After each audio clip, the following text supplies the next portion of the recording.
Oh. So commonly,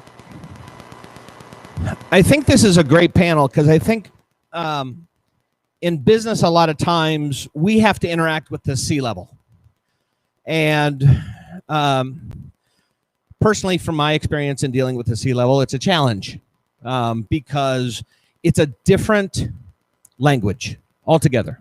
When I deal with clients of mine, CMOs, CEOs, it's a very different language. It's a very different interaction.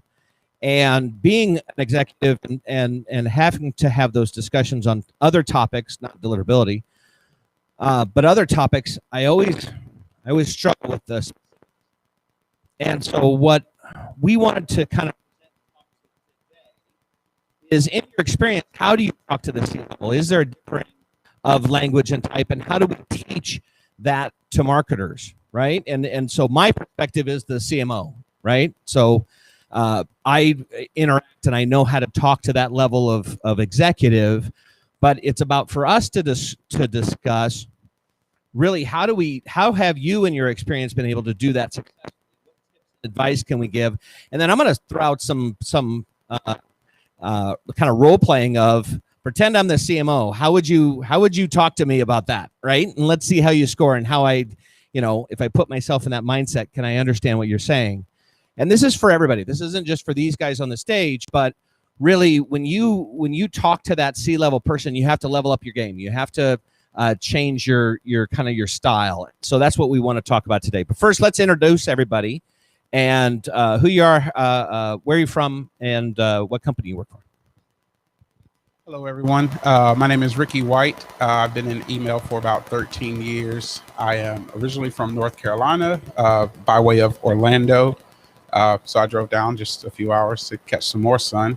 I've been around for quite a while. I've worked on the ESP side as well as the agency side. I've been active in MOG, and I know most of the people here either through the internet or through networking at other events. So nice to meet everyone. Great. Yes, I'm LB Blair. I am the founder of Platonic Ideal, which is where I currently work. I'm a deliverability consultant. I've only been doing email for about 6 years, but I started in deliverability about 4 years ago, and I have a real passion for being customer facing and helping my clients solve the most difficult email deliverability problems that they can find for me. Cool.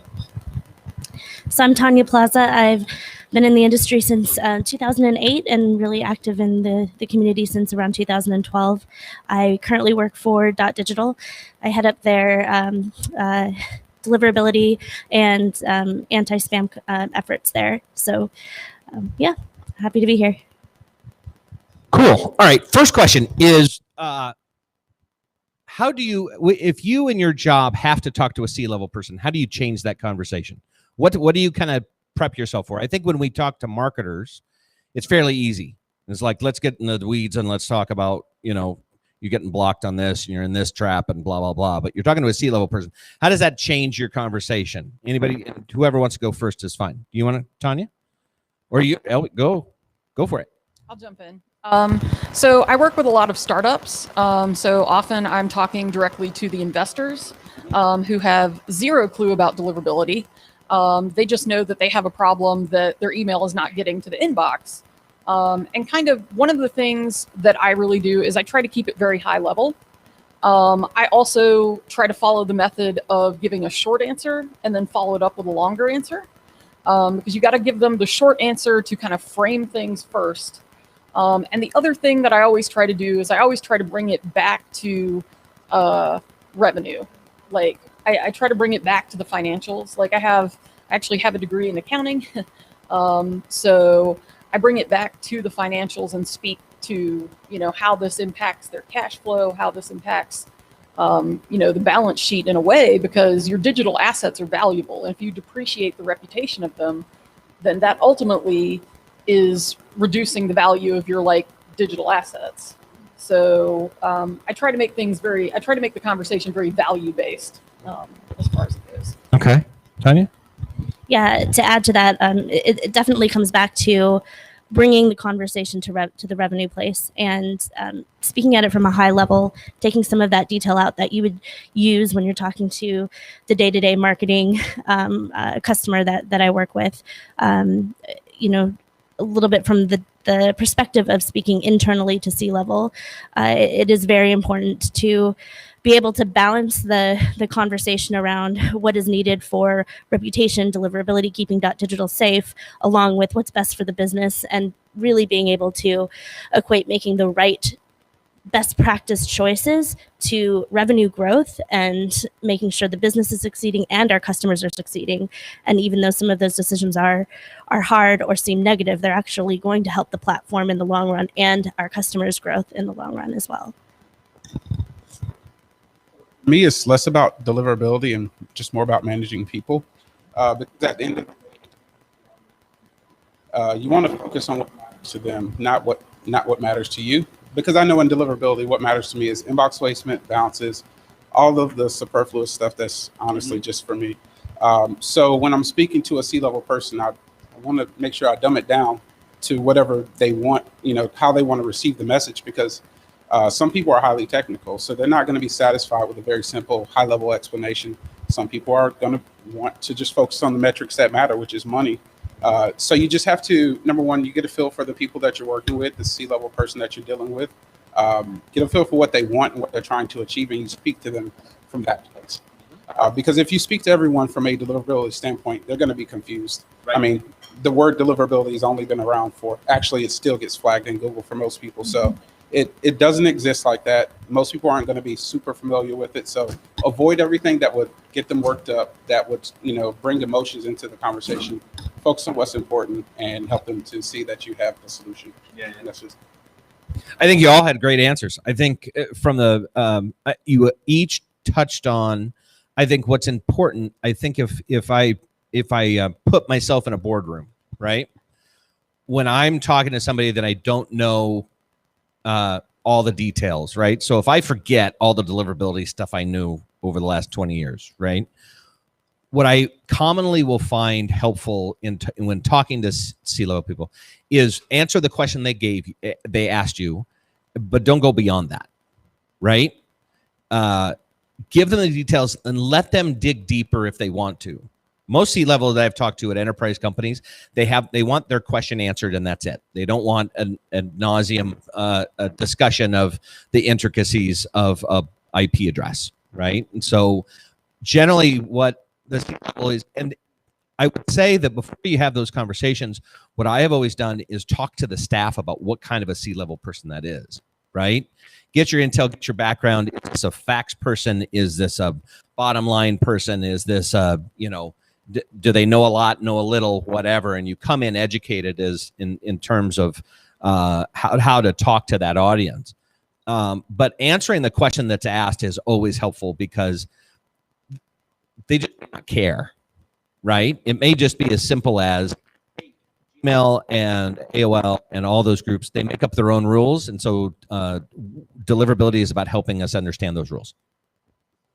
That's it, right? And then they, go into the silly questions. And so it'd be fun to role play this a little bit.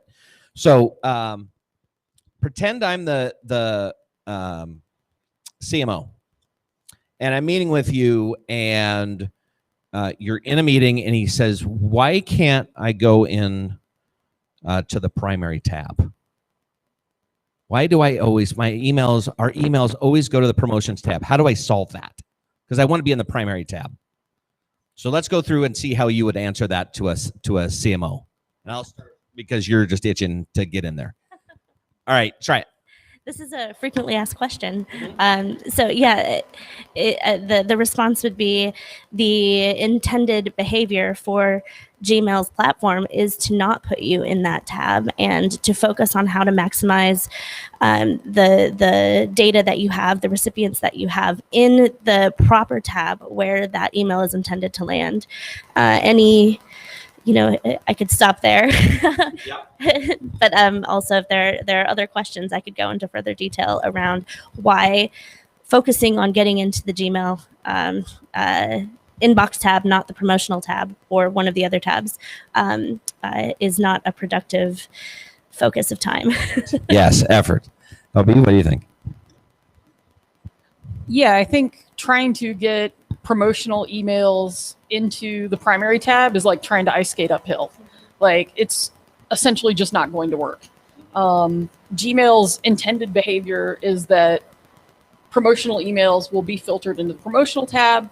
I would definitely recommend, things like setting up different sender names for or different, sender addresses to help Gmail better distinguish your email, because maybe some of your email does belong in the primary tab, so that you can, separate between the different streams of mail, like password resets and things like that. But for truly promotional emails with promotional content, that's going to land in the promotional tab. And on top of that, I would just recommend using Gmail annotations to make the most of that. I would actually ask them first why it matters, because it probably doesn't. So they're not focusing on the metrics that matter. How has this impacted your engagement and your revenue? And if it has no impact on your engagement or your revenue, then let's not talk about it.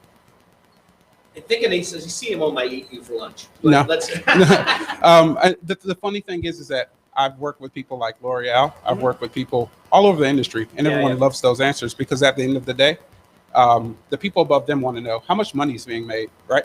Yep. They don't care about where the mail landed. And if the intended behavior and the proof says that, hey, people buy things out of the promotional tab, you know what? It doesn't matter. So I think that's the key. Here, let me steal that back. I think that's the key is number one, you make money out of the promotional tab. Why do you want to change that? The other thing that I have found to tell people is you already are in the primary tab. For people that want you there, they put you there. And people go, oh, so we should focus on getting people to put us there. Sure, if you want to have that in your pre-header and if you want to waste the space for that one, go for it. But Gmail is not going to change its rules for you or anybody else. The other question I always hear a lot is, but we advertise with Google a lot. We spend like $1 million a month with Google on keywords. That should have some pull. What do you say to that? Besides laughing. Or you want to go? Sure. I would say you'll have to talk to Google about that one. I would say those are pretty different divisions. So it's unlikely that one would affect the other. Same answer. They would have to speak to their ad representative and go that route. Well, we all know how that's going to go. Telling people historically that has not worked for anything at Google, but and let's see what happens. Huh? It kind of goes back to what you were initially saying. I don't mean like. Yeah. It goes back to what you were initially saying, like you're trying to get, so you don't open up that can. So. I do. Yeah, I try to be simple. Yeah, I try to not dumb it down, because the C-level people that I've talked to at an enterprise level, brilliant people. I mean, I walk into a room and I'm like, holy cow, you're amazing on 20 million levels, right? And so it's not really dumbing it down. We think of it as dumbing it down because, gosh, we have all this information in our heads and we could draw schematics of how, everything works. But the key is to put it into terms that they'll understand, knowing that they know nothing, right? And so you do try and keep it very simple. Like I said earlier, the biggest success I've always seen is giving that very simple answer. And if they want more information, they'll follow up. They'll ask, more. Or do you agree with that? Or yeah? Oh, yeah. Tanya? Oh, I agree. Okay. Chime in if you did. I'm not a C-level now. I was a minute ago. No. Okay. So how would you tell a CMO or C-level person why deliverability is important? Why should I care? So you're sitting with a C-level. He goes, why should I care about deliverability? I send the email. I pay money. Essentially, because if your emails are landing in the spam folder and not the inbox, nothing else your email program does matters.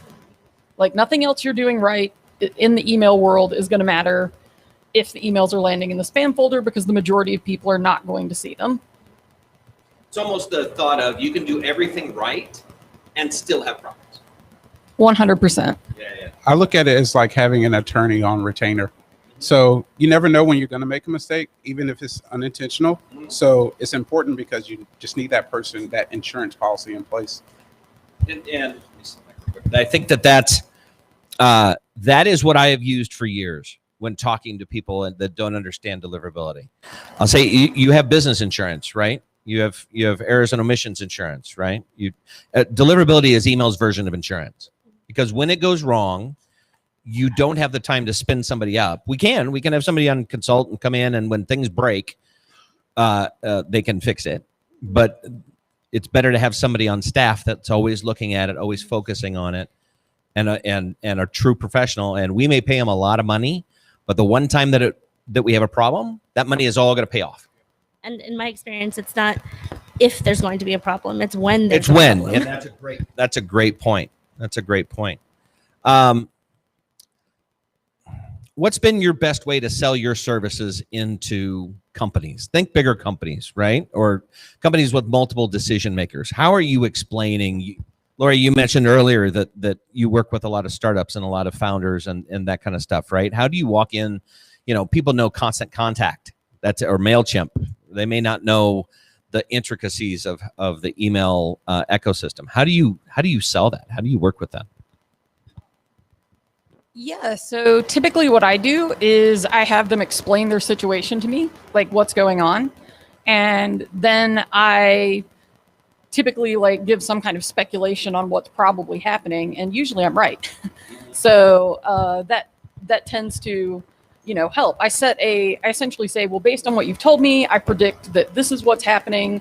Let's set up a test to determine, how it's going. Honestly, the couple of things that have probably helped me grow my consultancy the most have been Zoom and Calendly. I have a Calendly link and I send it to them and I just let them schedule a 30-minute meeting. And once it's obvious that you kind of know what you're talking about when it comes to deliverability or a subject that people are really struggling with, then that typically seals the deal. Is it almost, and I've been in these conversations, sometimes in deliverability, mostly in, I'll tell you, in legislative, right? The deliverability law, or not deliverability, privacy laws around the U.S., right? I'll talk to somebody and they'll start explaining it. And at some point I just break and just say, okay, you just handle it. You sound smart. You go, and how much do you want? Fine, I'll write you a check. And do you find that a lot with your clients? Is just like, oh God, you must be smart. I'll just pay you it's almost like ransomware, but you're in person. Little bit. Tanya?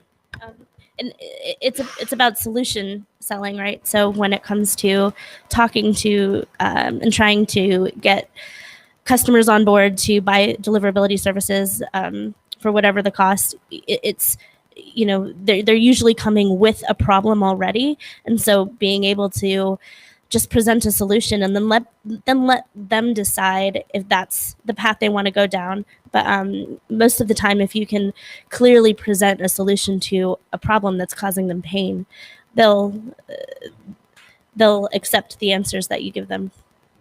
I think the best solution is kind of what we're doing right now, is being willing to freely impart knowledge and wisdom on.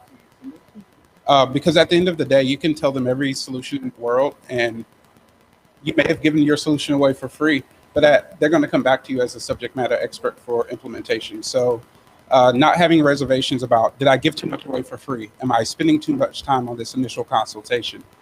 It's never, a waste of time. It's always worth it because they're going to come back to you and they're going to want to do business. So yeah, I think it's interesting. We all have our discovery calls with clients, and we all maybe divulge a lot of the intricacies of what we do, right? I've always looked at it as, I can tell you all day what to do, but you'll never figure out how to do it.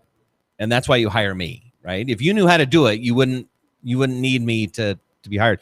But one of the points you brought up is a good segue into my next kind of section, which is, what advice would you give marketers that have to go to their boss and explain justification for getting this, right? I think a lot of people online are looking at how to advocate for their own program, not only a budget to get spend, but how to prevent problems, deliverability, consultants, all that stuff.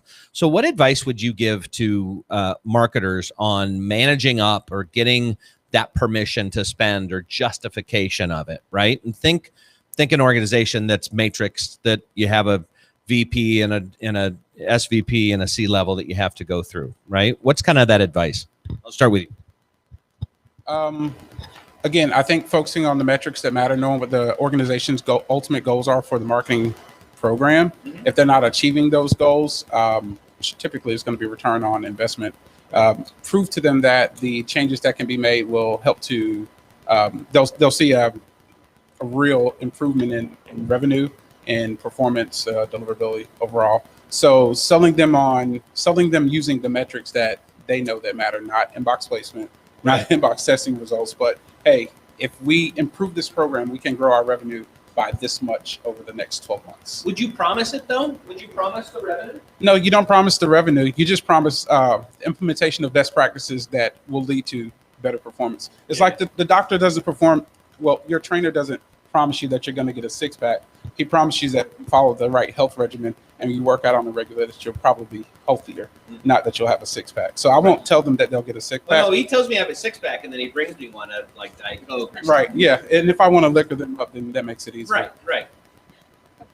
All right.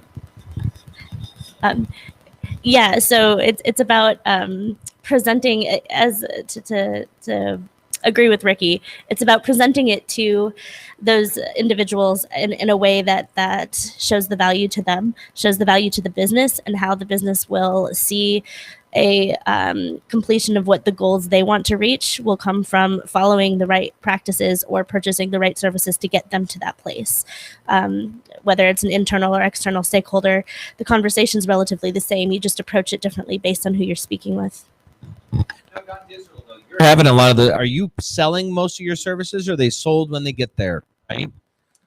It comes in both ways, right? So from because we want the success of our customers to be the focus, deliverability is not the focus. Deliverability is just one way to succeed as a customer. So what we'll do is we'll present solutions. If they haven't purchased deliverability services from the onset, most of the time, and this goes to the previous question, when we have those consultations or conversations with them, a lot of the time we've already given them all of the answers to go and find get to that solution on their own without even going any further. But from there, we'll offer services if they decide to go elsewhere for those services.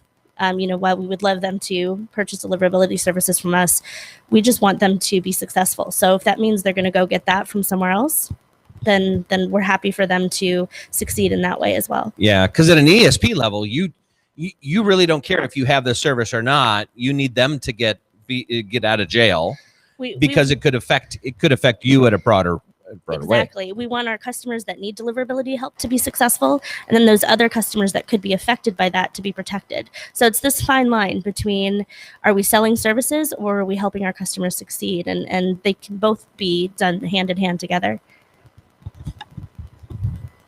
So I take a very data-driven approach to things. I think you've just got to have the proof. So when in doubt, I bust out a spreadsheet. And that's what I would advise most marketers is, get out your spreadsheet, get out your Google Analytics, show what the revenue drop has been. If you have advanced, analytics at your ESP, like you can see what your revenue broken down by domain is. I think that's very helpful to show. That's a great idea. Yeah. So I think that's very helpful to show if, you're having deliverability problems at Gmail, this is potentially what it could cost you. If you're having, deliverability issues at Yahoo or Hotmail, this is potentially what it could cost you. So that's, I always try to take it back to the data. I think, if you're, I help my clients because I've definitely been in situations where I'm not working directly with the investors. I'm working with the marketers that are on the ground, and I help them build their case because that's the way I think about it. It's like building a legal case for something, and then you go to your CMO, your executive, and you present your case. And you got to do it in that short, long format too, so you can have the short answer and then all of the supporting details. Is it the same when you're selling, when you're trying to get a company to buy your services when there's not a problem? Because I think when there is a problem, it's back to the ransomware thing. It's like, oh God, you can fix it. Okay, thank you, bye.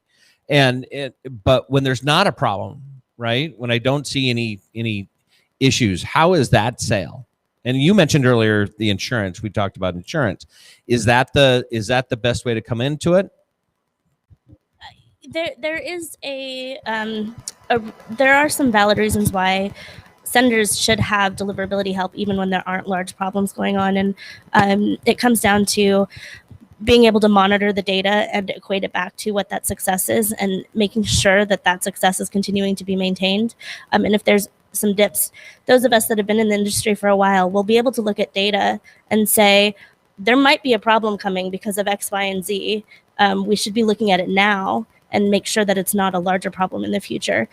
And so it's part insurance, part having an expert being able to look at the data and understand it and communicate that back in succinct ways. Yeah, I think it's definitely, I describe deliverability as one of those things where an ounce of prevention is worth a pound of cure. Because if you're, I've seen situations where operations for a business have just ground to a halt due to deliverability issues, like where they can't even send correspondence emails, like that they're all landing in the spam folder. So for me, the way I explain it to them is it's much less expensive to fix a deliverability problem the earlier you catch it. And it's also going to cost you less in terms of potential revenue. Okay. Next fun question that I've had. I had $1 for every time I've gotten this question over the last 25 or 20 years. I would be rich. I want to buy a list. And I can get this list. This guy has this list. I know. I'm not buying it. Jeez. I'm playing. This is role playing. Call me Bob. Okay. For those at home playing at home, the crowd was like, boo. I'm like, geez, tough room. So me, Bob, the C-level person, wants to buy a list. How do you talk them out of it? Okay, you get to go first. Yeah. I think it's really easy. I just point out to them that it's a bad value. Like, you have to Bad look. value. Hold on, I'm gonna let me jump in. Okay. Bad value. I get 5 million names for $2,500. If I do the math in my head, that's 5 million, and I get like 0.5% that opens, and I get all this, and I take it down, and I could make like $10,000 on these 5 million names. How is that a bad value? Because it's going to burn your digital assets. Like whatever time you've put into it's going to do one of two things. Either it's not going to work like that if you start out with brand new assets, because you're not going to be able to warm them up with a cold list. Or you are going to get some success, but you're at the cost of burning all of your digital assets, like your IPs, your domains, and then your operations will grind to a halt. But I think it's a bad value because the people that are selling the list, they have incentive to make that list as big as possible, which means they don't include the highest quality data. So the cost isn't going to be just the list itself. You're going to have to run that list through a validator, and most validators don't want your cold list through their service anyway. So assuming you can find anyone that will even validate it, that's going to pare your list down immensely and probably cost you more than the list cost to acquire to begin with.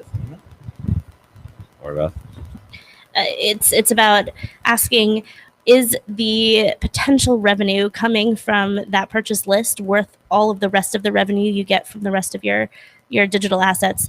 And for what time frame can you sustain a business while you're fixing those challenges without revenue?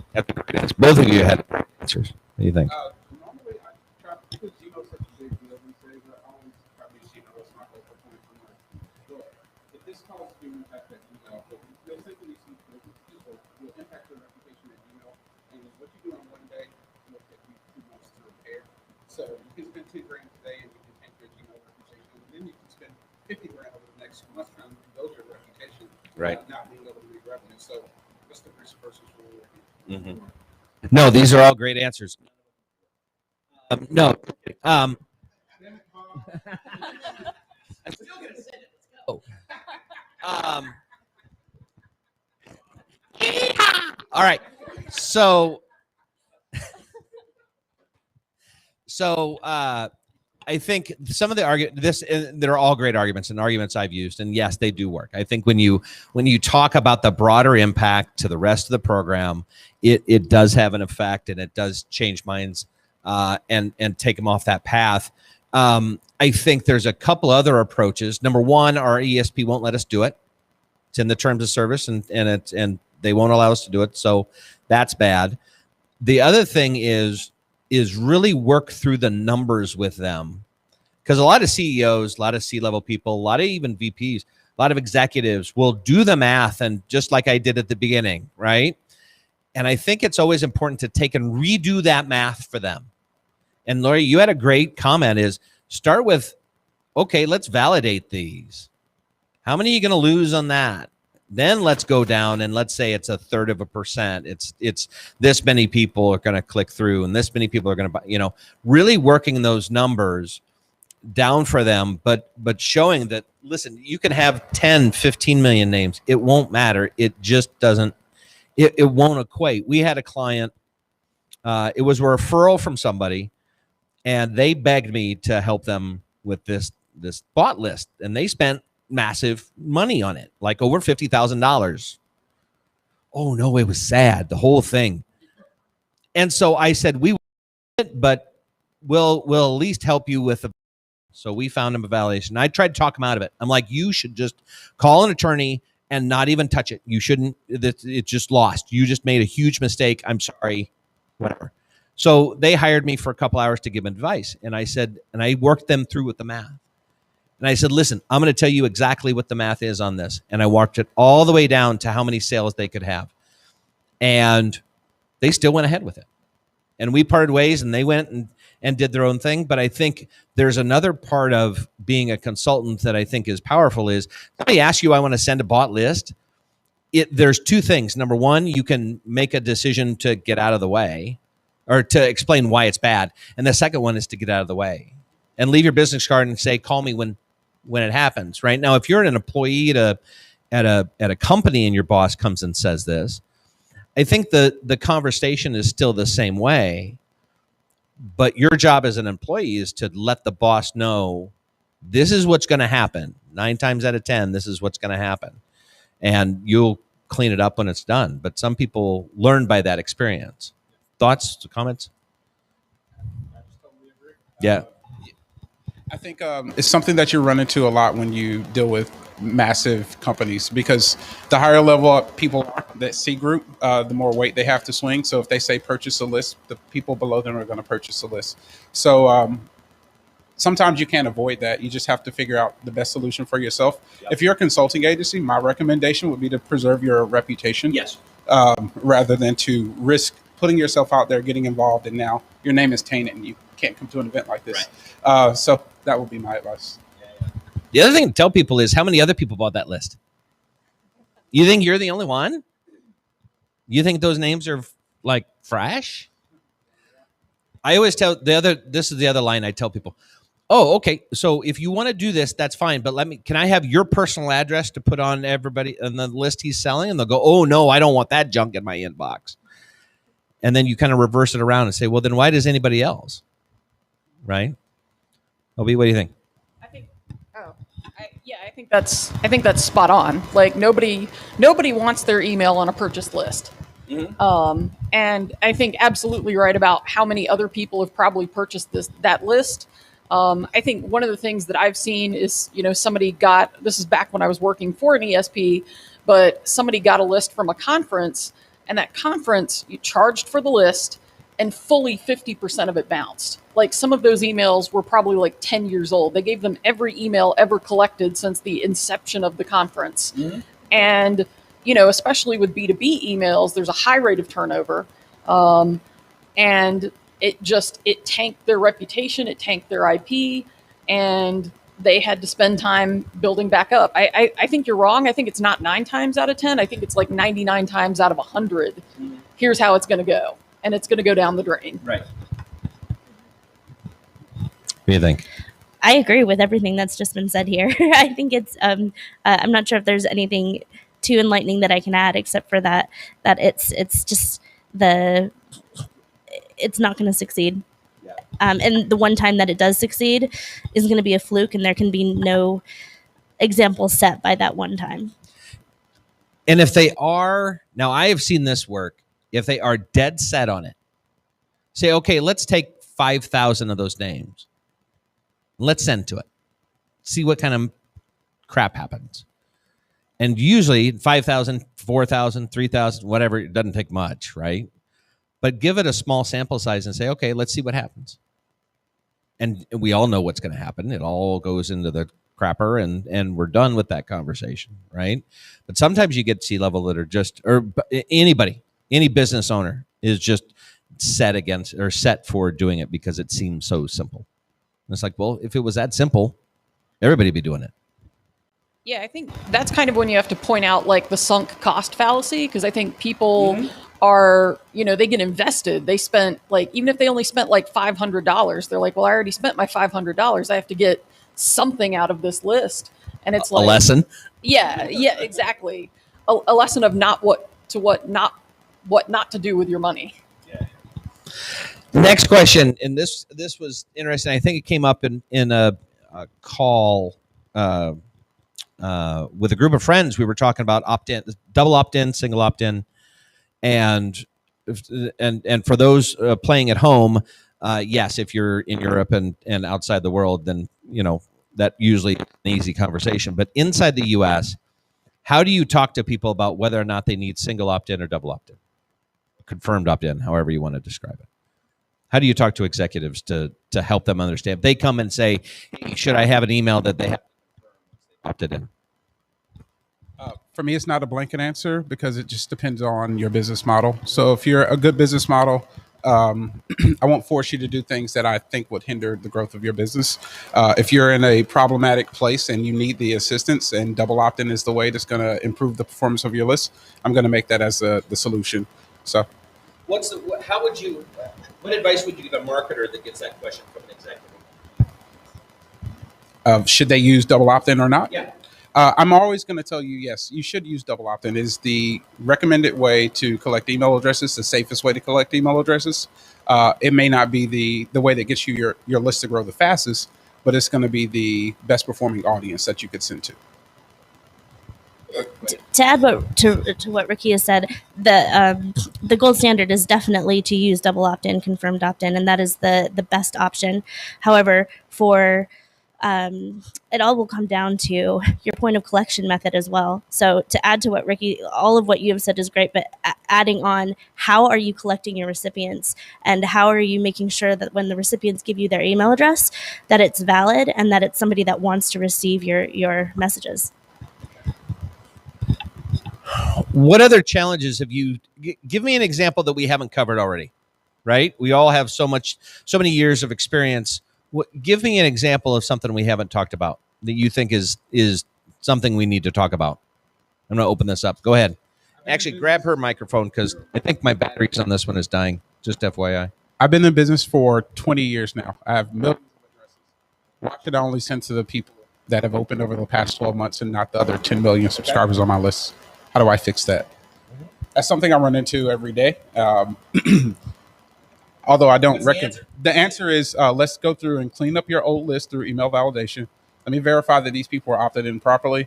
I can't talk you out of what you're going to do because you make way more money than I do. So here's what we can do. We're going to limit how many people you send to at a time. We're going to do the best to keep you on the up and up, even if you're speeding down the high, be your spotter. That's just it. Okay. Yeah, I've definitely worked with some businesses where they have very long sales cycles. So it does make sense to send beyond like a year. And I take a very similar approach to what Ricky recommended as far as you just have to send at a very slow cadence. I always also tell them to kind of front load the best emails first. So, if you're trying to send to a list that's like got people up to 10 years old, start with your people that haven't engaged for 2 years first, and then go back to 3 years. And you have to do it in a very slow, kind of controlled fashion to not tank the reputation and the value of your digital assets. Yeah. And working with senders that have different customer life cycles and different types of sending patterns, it's important that there's not a one size fits all answer to this question. It comes down to, and that this is why we're all employed. It's because we're able to look at the data and say, here's what's best for this sending business. Because, for example, I worked with a travel agency, and they had customers that they could prove would purchase every 2 years and have been for the past 10 years. There's no need for them to send after 6 months saying, we're just reminding you that you need your travel insurance for your upcoming trip because it's a year and a half out. So it just comes down to understanding the business and minimizing the risk as much as possible, knowing there is risk involved, and making sure there's proper expectations around that risk. Huge issue for auto dealers. Just to say, that's a huge issue for auto dealers, because Very people much buy so. cars every 5 years. After 5 years, most ESPs don't want you to send to that email address. So. My friend David Baker had a great quote years ago that email doesn't always work. And it's true, right? In that scenario where you have a 5-year-old email address and a car dealer trying to do it, is email really the best place to go? It's really not, right? It's about, we have so many ways to identify through email address and other pieces of information the individual for banners or online advertising, or sticking if you want to get close, sticking advertising in the Gmail interface, right? But email, and I think that's always important for marketers to remember, is email isn't the end all and be all of advertising. And we really have to think through, do our strategies or tactics fit inside the email box, or are we trying to put a square peg in a round hole? Right? I mean, what's your, he had one that an idea of something that he runs into every day. What was? I think the thing that I run into a lot is selling the value of DMARC. Yeah, that's just a mindless. You see, I even have problems with it. I just go, that's back to that conversation of glazed over. Can you please fix it? Yeah, a little bit. I think, as far as explaining that it's not just about deploying the DNS record. It's about actually going into the reporting and reviewing that reporting data. And I think the part of the way that I sell the value of it to my clients is it gives you a very high level overview of your infrastructure, as far as being able to see what assets what services are sending on behalf of your domain. And I think also protecting against spoofing, because I've seen plenty of companies get spear phished, as far as sending very targeted phishing emails that look like they came from the CEO. And I think when you point out things like that can happen, I think that gets, the CEO's attention, because he's like, well, I don't want it to look like something came from me that didn't really come from me, asking you to buy like PlayStation gift cards. That happened to, they almost got, well, they would have got us, but I was working at a Microsoft shop. Had they asked for Xbox cards, they might have gotten something from us, but we all knew it was a spoof when they asked for PlayStation, when the CEO asked for PlayStation Network cards. Nice. Tanya? So I get both of those a lot. There, to do something maybe a little bit different. I think one of the things that I've gotten, I'm not sure why, but over I'd say the last 3 or 4 months, are senders that want to hinder the unsubscribe process and add extra steps in order to help save recipients. But in doing so, they're making it difficult and challenging, and causing that last interaction you're going to have with somebody saying, I don't want to hear from you via email, to be a negative one. And you don't want that to be something that you are having as your last interaction with someone. You want them to leave with a positive understanding of who you are as a business, so that if they eventually want to re-opt in, they're not hindered by that last step. So making people log in to unsubscribe, regardless of whatever legal requirements there are, is just not a good idea, because it adds frustration. And that goes for a couple of the other things that people try to implement in the unsubscribe process, and always stay away from for me, it's about what is going to make your program more successful, not is it legal or is it not legal. Okay. Yeah. So I think a good call out to what Ryan said earlier about maybe email isn't always the answer. Because if you cause someone interaction with you in the email channel, that means they now may be totally turned off from any Facebook ads you could potentially retarget them with, any retargeting on Google, anything else, you may have totally turned them off from your business. Like when somebody unsubscribes, they're just telling you email is not the right channel. Okay, let's. Any questions from the audience? The group out here in Miami. Any questions for the panel? Hold on, I'm going to play Phil Donahue for you old enough to know who Phil Donahue was. It was really interesting what you guys were talking about, tracking back success to revenue and a couple. LB, I know you mentioned a couple of tactics. Can y'all shed some more light on how you can do that, like from a deliverability perspective?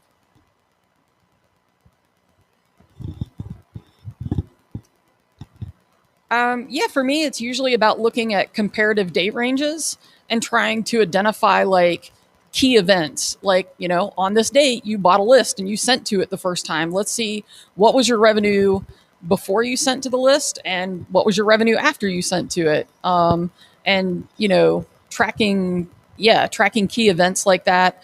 I think Google Analytics is really important. A lot of businesses that I work with, that's like their revenue source of truth. Especially in like the e-commerce world. So I think, you just have to make sure that you have the right reporting, you have the right attribution windows set, things like that make sense for your program to be able to build those spreadsheets that can essentially, show, okay, here's what revenue looks like when deliverability is good. Here's what revenue looks like when deliverability is not good. Good question. Anybody else?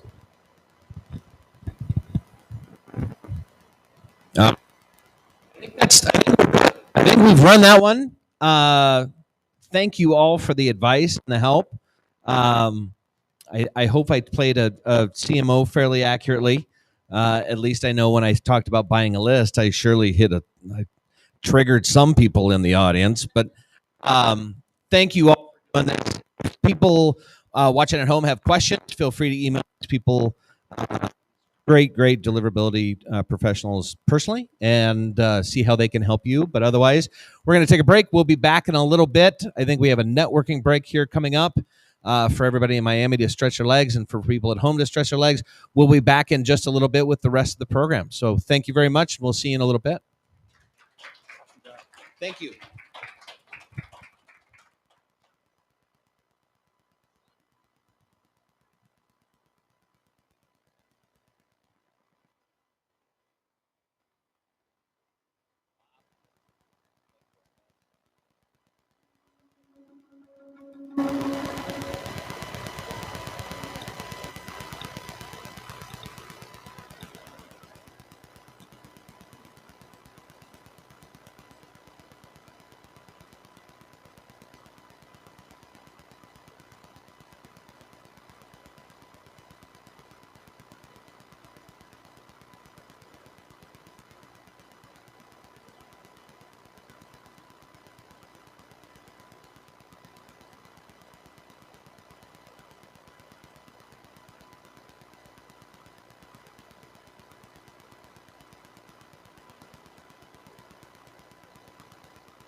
one thing that we don't really talk about enough, but I think we should talk about more, is our proprietary Hurricane MTA, because I think it's one of those, it's versatile, it's kind of serving a part of the market that seems to be forgotten at this point. So what, from your perspective, I guess, what kind of sets that apart from some of our competitors? I think there's a number of things. One, a lot of our competitors don't have their own homegrown MTA. So that is absolutely an advantage for us. And the fact that it's extremely flexible, we can do customizations that I know a lot of our peers cannot do. We're still evolving it. We're one of the few folks out there that have both a cloud offering as well as an on-premise offering.